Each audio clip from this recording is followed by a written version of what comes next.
Good morning बच्चों। और सब बढ़िया। चलिए बात अपनी शुरू करते हैं।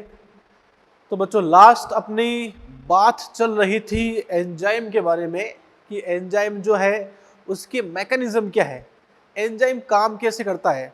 तो बच्चों एंजाइम जो है वो कुछ इस प्रकार से काम करता है कि क्रियाकारक से जब उत्पाद बनता है, क्रियाकारक से जब उत्पाद बनता है तो बच्चों पहले बनना होता है संक्रमण अवस्था, पहले बच्चों बनती है मध्यवर्ती अवस्था। संक्रमण अवस्था के निर्माण के लिए कुछ ऊर्जा और चाहिए होती है क्रियाकारक को, और क्रियाकारक को वो एक्स्ट्रा ऊर्जा चाहिए जिससे संक्रमण अवस्था बन जाती है। बच्चों इस ऊर्जा को हम लोग बोलते हैं सक्रियण ऊर्जा, एक्टिवेशन एनर्जी इसे हम लोग बोलते हैं।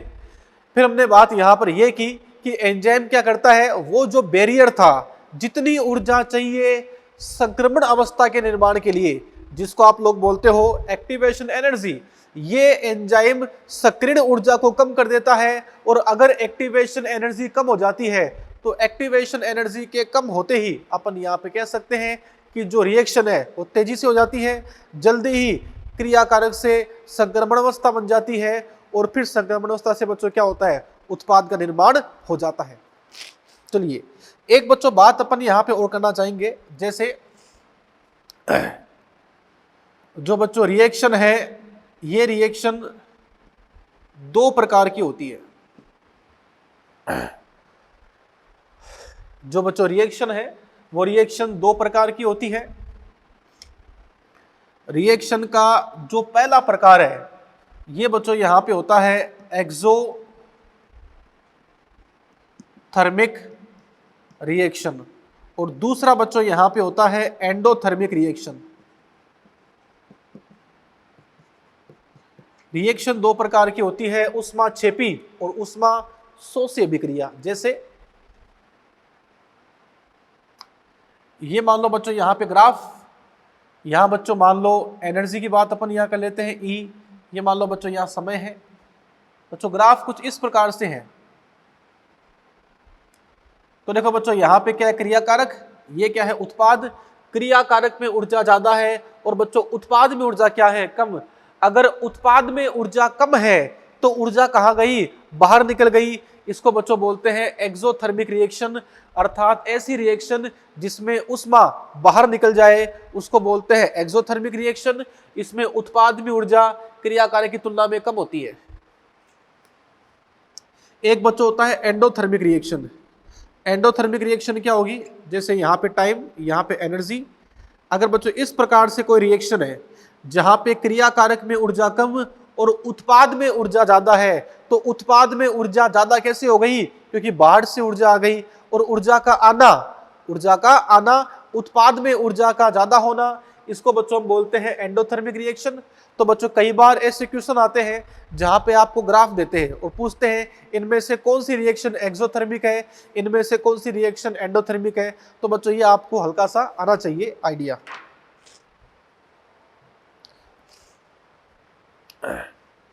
आगे अपन बच्चों कंडीशन देखते हैं।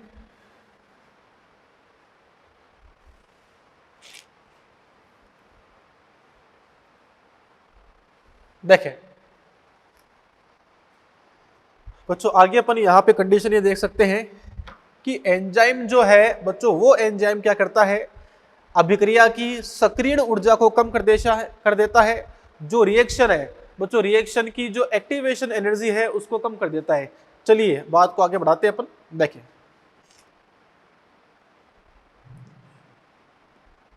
एंजाइम की जो क्रियाविधि है, एंजाइम की जो क्रियाविधि है, इस क्रियाविधि को समझने के लिए, एंजाइम की क्रियाविधि को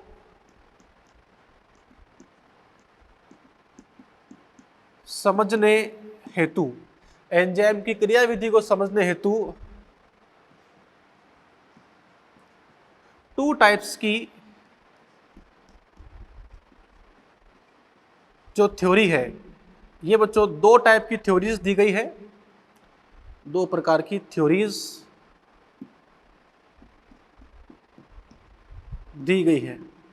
बच्चों दो यहां पर थ्योरी है जो ये बताती है कि एंजाइम की क्रियाविधि क्या है। पहली जो बच्चों थ्योरी है इसका नाम है लॉक की थ्योरी। और बच्चों दूसरे प्रकार की जो थ्योरी है उसे कहा जाता है इंड्यूस्ड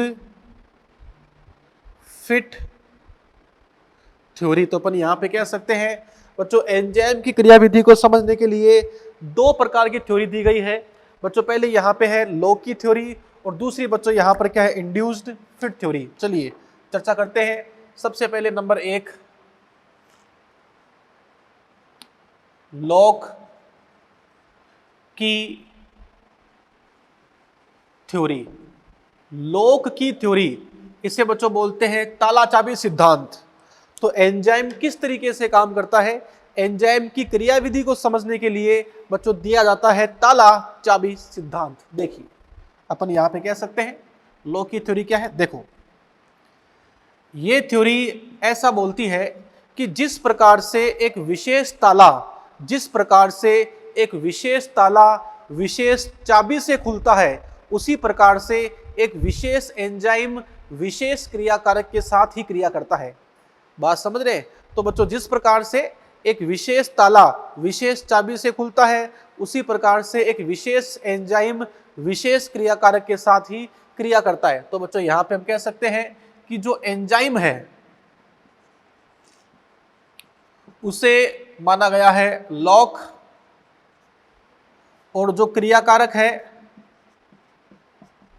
जो सबस्ट्रेट है उससे बच्चों क्या माना गया है की, चाबी। अर्थात एक विशेष एंजाइम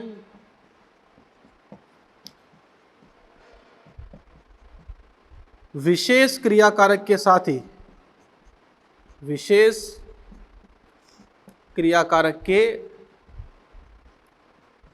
ही रिएक्शन करता है। ठीक है, मतलब बच्चों एंजाइम जो है वो हर किसी क्रियाकारक के साथ क्रिया नहीं करता, बल्कि अलग अलग क्रियाकारक के लिए अलग अलग एंजाइम होते हैं। आगे बात करें बच्चों, ये थ्योरी यह बताती है कि एंजाइम के साथ जब क्रियाकारक अभिक्रिया करता है तो एंजाइम की संरचना बहुत दृढ़ होती है।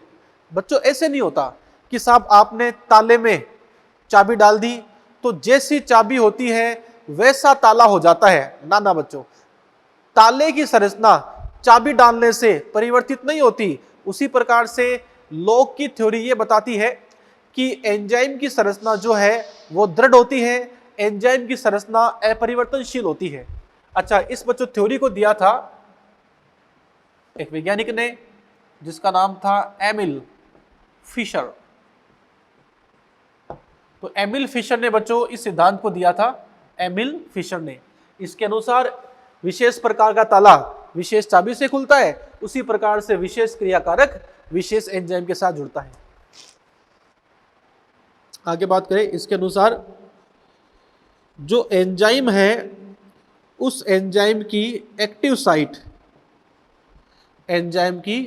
साइट हार्ड होती है, कठोर होती है और अनचेंजेबल। एंजाइम की जो सक्रिय स्थल है बच्चों, एंजाइम का सक्रिय स्थल आप कह सकते हो कठोर होता है और बच्चों वो अनचेंजेबल है। तो कहने का मतलब क्या है कि साहब एंजाइम की जो एक्टिव साइट है बच्चों, एंजाइम की एक्टिव साइट कठोर होती है, वो अनचेंजेबल है, वो परिवर्तित नहीं होती है। जैसे मान लो बच्चों यहां पर ये एंजाइम है, जस्ट एग्जांपल ये एंजाइम है। तो बच्चों एंजाइम में ये जो आप यहां पर देख रहे हो ये क्या है, ये बच्चों एक्टिव साइट है। और एंजाइम की एक्टिव साइट अपरिवर्तित है, वो परिवर्तित नहीं होती, हार्ड है और अनचेंजेबल है। जैसे यू ये बताते हैं,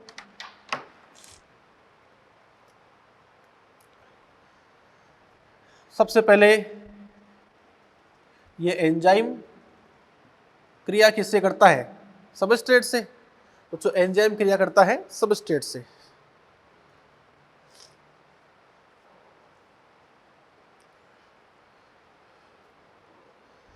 फिर एंजाइम सबस्ट्रेट के साथ क्रिया करता है और बच्चों निर्माण करता है एंजाइम सबस्ट्रेट कॉम्प्लेक्स का।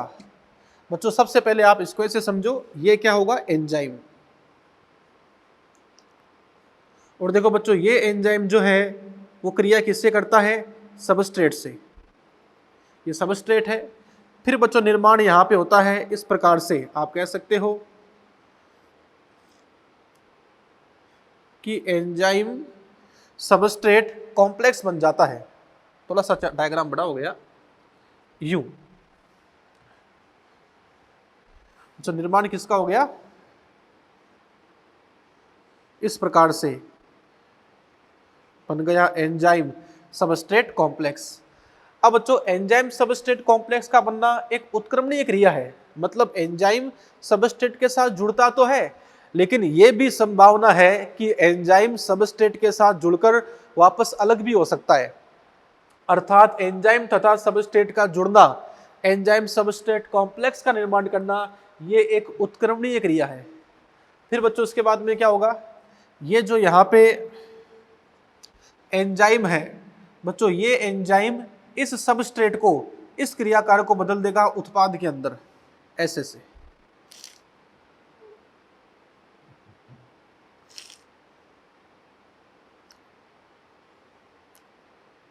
यूं।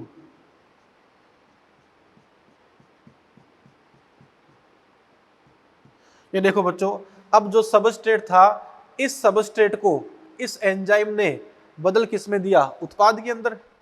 तो बच्चों बाद में क्या होगा, ये एंजाइम इसको छोड़ देगा।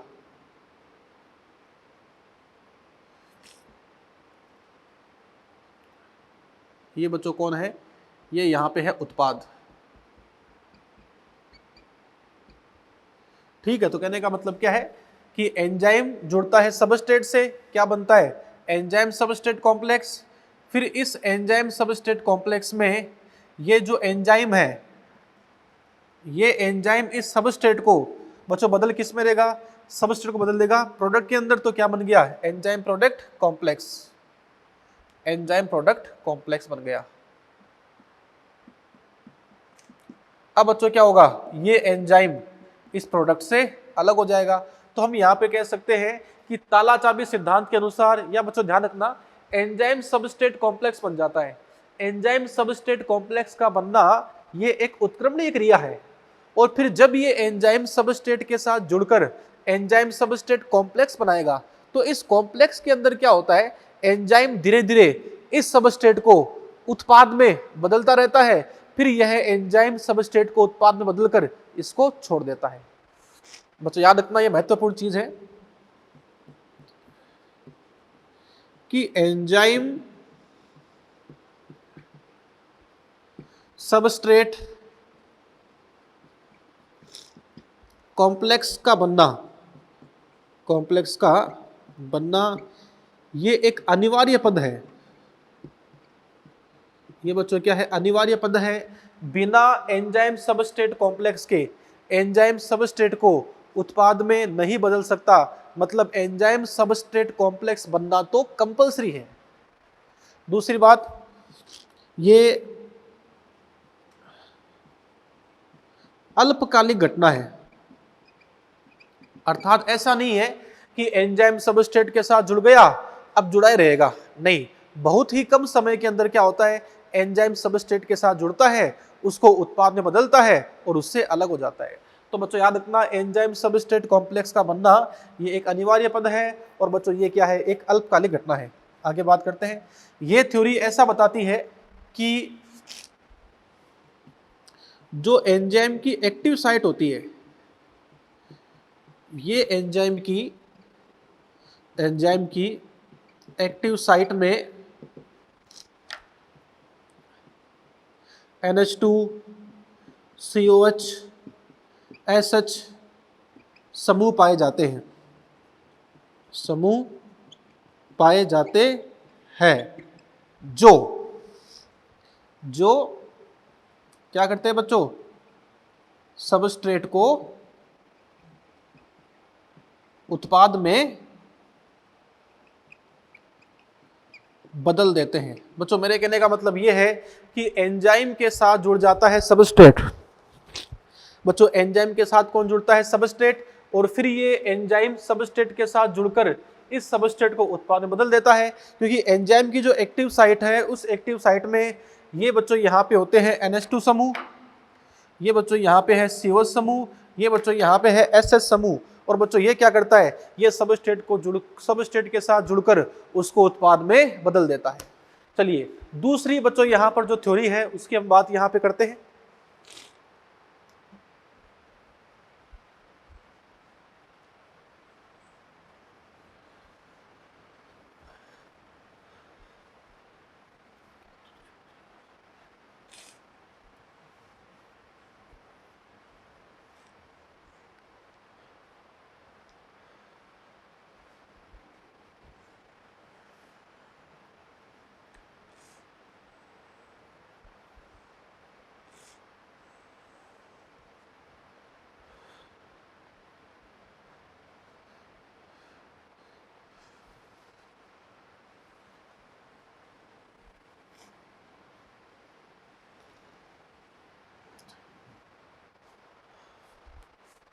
हाँ जी, आगे चलते हैं।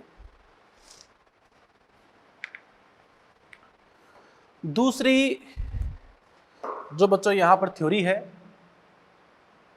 उसका नाम है इंड्यूस्ड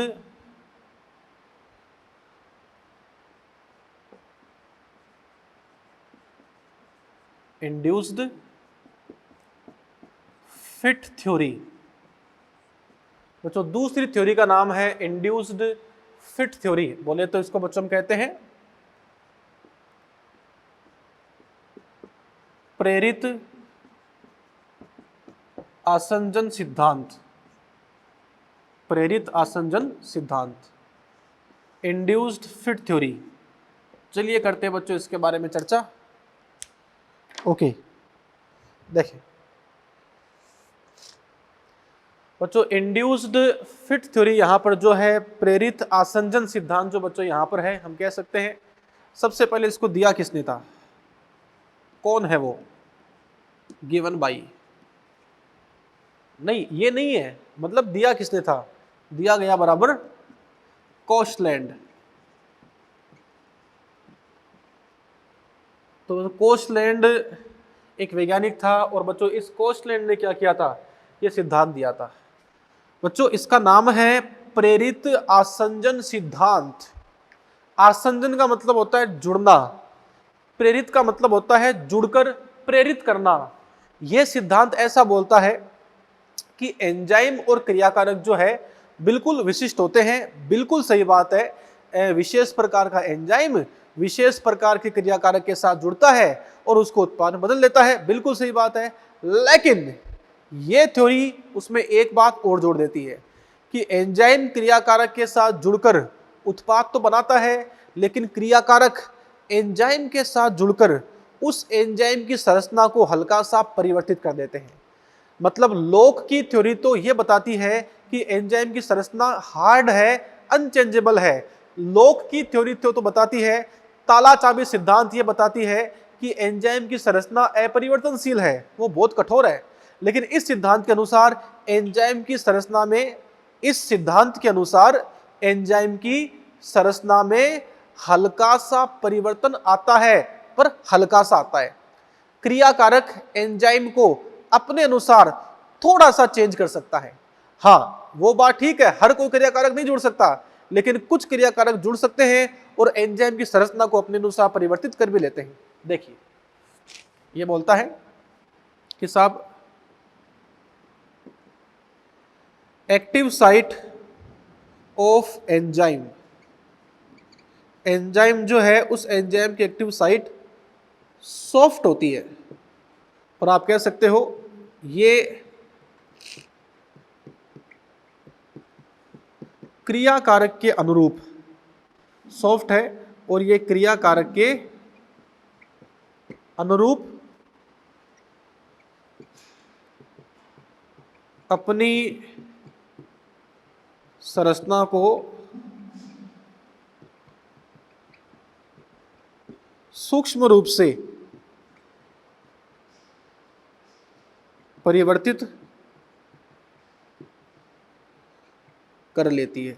अर्थात एक्टिव साइट जो है, एक्टिव साइट ऑफ एंजाइम, इस सिद्धांत के अनुसार एंजाइम की जो एक्टिव साइट है वो बच्चों सॉफ्ट है और वो क्रियाकारक के अनुसार अपनी संरचना को सूक्ष्म रूप से परिवर्तित कर सकती है। आगे देखते हैं। ये से बोलता है कि साहब एंजाइम जो होता है, इस एंजाइम में दो समूह पाए जाते हैं।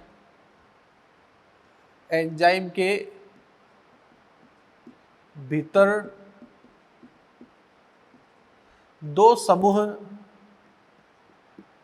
पाए जाते हैं।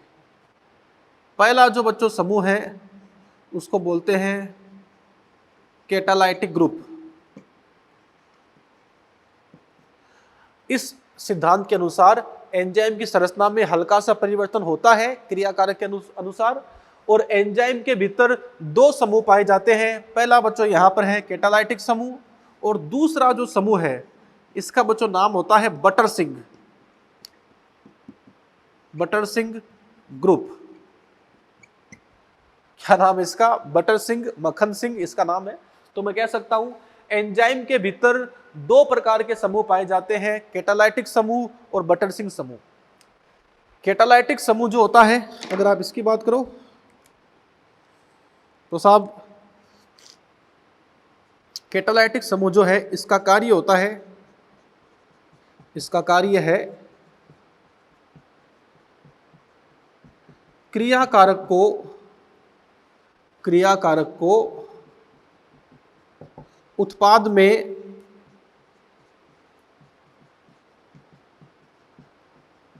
परिवर्तित करना। क्रियाकारक को उत्पाद में परिवर्तित करना, यह काम है कैटालाइटिक समूह का। और जो बच्चों बटरसिंग समूह है, अगर आप इसकी बात करो तो इसका कार्य क्या है? इसका कार्य है कि जो क्रियाकारक आ रहा है उस क्रियाकारक को एंजाइम के अंदर फिट कर लेना। तो इसका कार्य है क्रियाकारक के अनुरूप एंजाइम की संरचना में सूक्ष्म परिवर्तन करके, एंजाइम की संरचना में सूक्ष्म परिवर्तन करके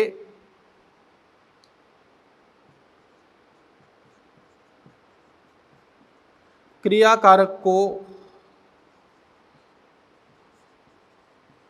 एंजाइम में फिट करना। तो बच्चों कहने का मतलब क्या है कि एंजाइम के भीतर दो समूह होते हैं, कैटालाइटिक समूह और बटरसिंग समूह। जैसे बच्चों इस प्रकार से यहां पे कंडीशन पाई जाती है, ऐसे से।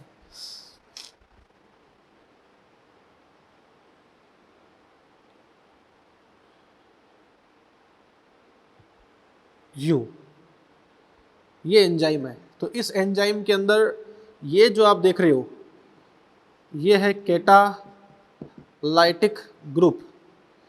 यहां पाया जाता है कैटालाइटिक समूह। इसका काम क्या है कि जब यहां पे क्रियाकारक जुड़े उसको बदलना उत्पाद में। ठीक है बच्चों। अब बच्चों इस चीज को आप कैसे भी शो कर सकते हो। हालांकि जैसे बच्चों डायग्राम जो है, ये डायग्राम यहां पर एक समझाने वाला डायग्राम है। ये बच्चों यहां पे समझाने वाला डायग्राम है। कुछ बुक्स में इसको ऐसे शो कर देते हैं, कुछ किताबों के अंदर इसको ऐसे भी शो कर सकते हैं, जैसे यू।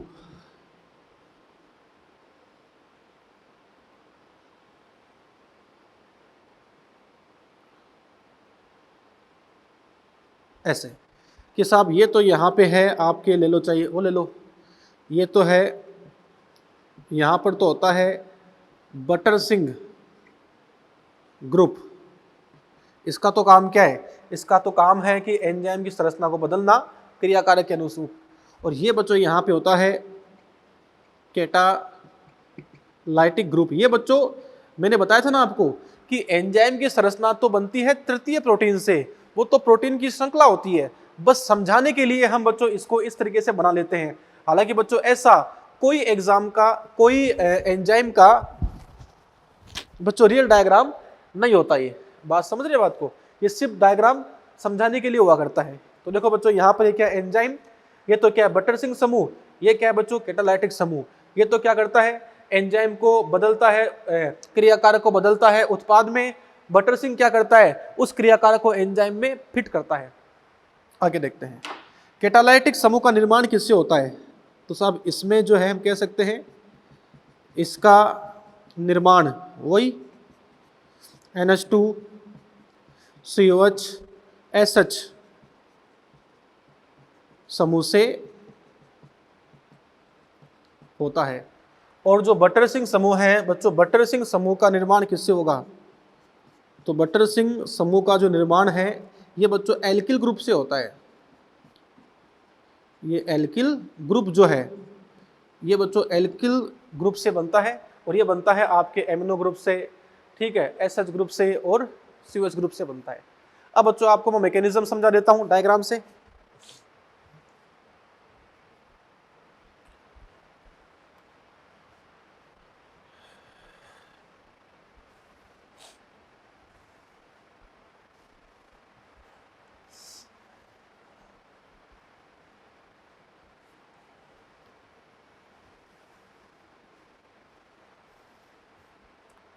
देखिए,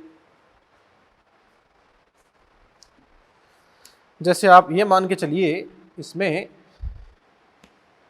कि साहब ये बच्चों यहां पर कौन है, एंजाइम है। सपोज ये बच्चों यहां पर कौन है, ये है एंजाइम। इस तरीके से ये एंजाइम, ये बच्चों यहां पे है बटरसिंह समूह, ये बच्चों यहां पर है कैटालाइटिक समूह। एंड ये जो बच्चों आप यहां पर देख रहे हैं इस प्रकार से,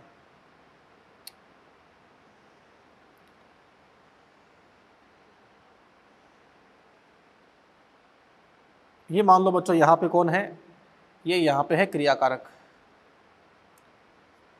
इसको आप ऐसे बना लो,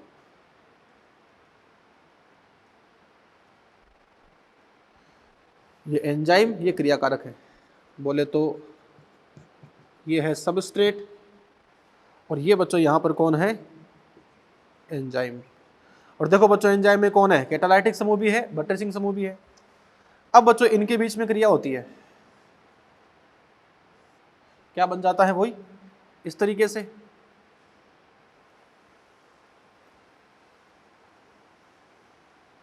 तो देखो बच्चों अब यहां पे क्या हुआ कि एंजाइम की जो संरचना है, देखो बच्चों संरचना एंजाइम की हल्की सी परिवर्तित हो गई, और इसके अंदर आपका जुड़ गया क्रियाकारक।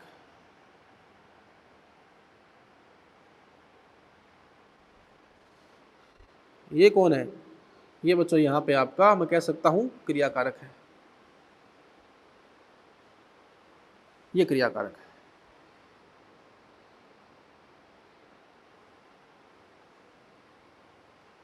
ये बच्चों यहां पे क्या है, कैटालाइटिक समूह, ये क्या है, बटरसिंह समूह।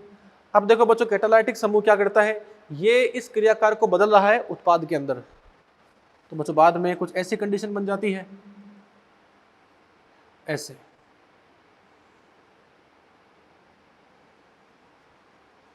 इस तरीके से। ये एंजाइम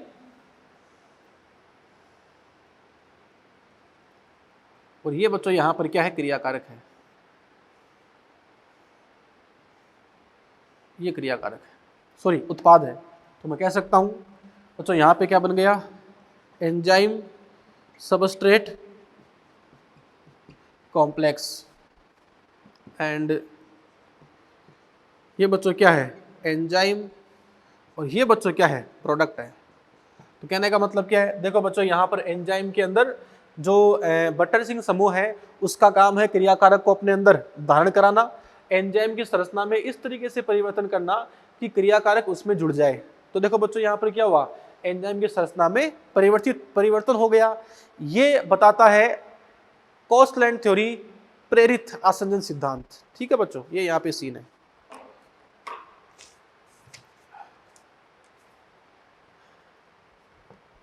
चलिए आगे बात करते हैं।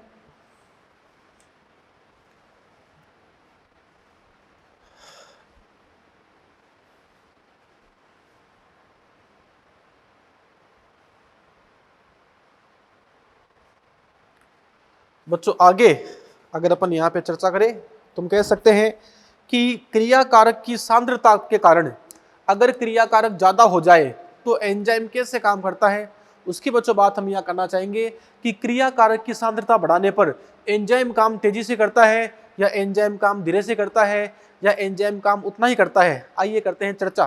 तो टॉपिक अपना अगला होगा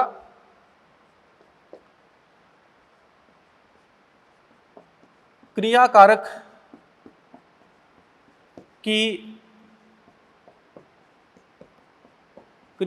की सांद्रता का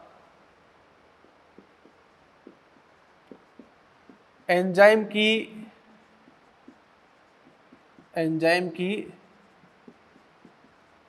क्रियाविधि पर प्रभाव।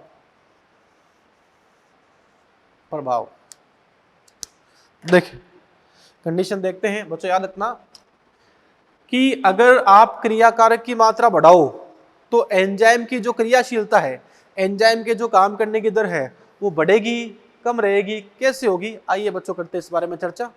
देखिए ये बच्चों हम यहां पर एक ग्राफ बनाते हैं इस प्रकार से। ये बच्चों क्या है ग्राफ, इस ग्राफ में यहां पे है कंसंट्रेशन ऑफ सबस्ट्रेट, क्रिया कारक की सांद्रता, और बच्चों यहां पर है रेट ऑफ एंजाइम एक्टिविटी, अर्थात यहां पे है क्रिया कारक की सांद्रता और बच्चों यहां पर है एंजाइम की क्रियाविधि, एंजाइम की क्रियाशीलता, एंजाइम के काम करने की दर। तो देखो बच्चों ग्राफ कुछ इस प्रकार से बनता है। पहले आप बात समझो, जैसे आपको बच्चों मैं ये बताऊं कि साहब यहां पर आपके पास कोई एंजाइम है, जस्ट एग्जांपल ये एंजाइम है, यहां 1 2 3 और 4 बच्चों यहां पे 4 एक्टिव साइट है। सुनना बड़े ध्यान से, बहुत प्यारी चीज है। जैसे आपके पास एंजाइम है और इस एंजाइम के अंदर 4 एक्टिव साइट है, आपने इस एंजाइम के ऊपर एक क्रिया कारक डाल दिया तो एक क्रिया कारक यहां जुड़ जाएगा और बदल जाएगा उत्पाद के अंदर। ठीक है, आपने यहां पर 2 क्रिया कारक डाल दिए तो 2 क्रिया कारक डालने पर एक बार में 2 उत्पाद बनेंगे। आपने इस एंजाइम के ऊपर 4 क्रिया कारक डाल दिए तो अगर आपने इस एंजाइम के ऊपर 4 क्रिया कारक डाल दिए तो बच्चों चारों क्रिया कारक यहां जुड़ जाएंगे, चारों क्रिया कारक यहां जुड़ जाएंगे और उत्पाद के अंदर बदल जाएंगे। लेकिन अगर आप इस एंजाइम के ऊपर 5 क्रिया कारक डाल दो तो बच्चों अब इस एंजाइम के साथ 4 ही क्रिया कारक जुड़ सकते हैं, अर्थात अब चाहे आप यहां पे 5 क्रिया कारक डाल दो, आप चाहे यहां पे 10 क्रिया कारक डाल दो, एंजाइम की जो क्रियाशीलता है, एंजाइम के जो काम करने की दर है वो नियत हो चुकी है। तो कहने का मतलब ये है अगर क्रिया कारक की मात्रा बढ़ाए 1 से 2, 2 से 3, 3 से 4 तो क्रिया कारक की मात्रा बढ़ाने पर एंजाइम के काम करने की दर बढ़ती है। लेकिन जैसे ही क्रिया कारक की संख्या एक्टिव साइट के बराबर हो जाती है, एक्टिव साइट के बराबर अगर क्रिया कारक हो जाए तब क्रिया कारक की मात्रा बढ़ाने पर एंजाइम के काम करने की दर नियत बनी रहती है। तो अपन कह सकते हैं इस प्रकार से कंडीशन आती है ऐसे से। तो बच्चों कहने का मतलब क्या है, अगर क्रिया कारक की मात्रा बढ़ाए तो एंजाइम के काम करने की दर बढ़ती है, लेकिन उसके बाद में एंजाइम के काम करने की दर नियत हो जाती है, एंजाइम के काम करने की दर नियत हो जाती है। देखो बच्चों अगर इतना क्रिया कारक कर देते हो ना तो अब एंजाइम के काम करने की दर अधिकतम हो गई। इससे ज्यादा अगर क्रिया कारक को बढ़ाते हो तो इससे ज्यादा क्रिया कारक बढ़ाने पर एंजाइम के काम करने की दर अब नहीं बढ़ेगी। तो हम कह सकते हैं कि साहब ये एक ऐसा पॉइंट है जहां पर सभी एक्टिव साइट्स उपयोग में आ चुकी है। अगर देखो बच्चों यहां पे सभी एक्टिव साइट काम में आ गई तो बच्चों अब आप चाहे क्रिया कारक को बढ़ाओ, रिएक्शन आगे नहीं बढ़ेगी। समझ रहे बात को, ये यहां पे सीन है। अब सुनो, जैसे मान लो बच्चों आपके पास ये एंजाइम था, मान लो इस एंजाइम के पास 4 सक्रिय स्थल है तो इस एंजाइम की अधिकतम स्पीड कितनी रहेगी? 4 की रहेगी। तो मैं मान लेता हूं साहब यहां पर ये है इसकी अधिकतम स्पीड, बोले तो V मैक्सिमम, अधिकतम स्पीड। अच्छा, इस एंजाइम की बात करूं तो साहब इसमें 4 एक्टिव साइट है, तो इसकी मैक्सिमम स्पीड 4 की है, अर्थात ये एक बार में 4 क्रियाकारक को उत्पाद के अंदर बदल सकता है, कहीं कोई दिक्कत नहीं है। बताओ इस एंजाइम की अधिकतम की आधी कितनी है?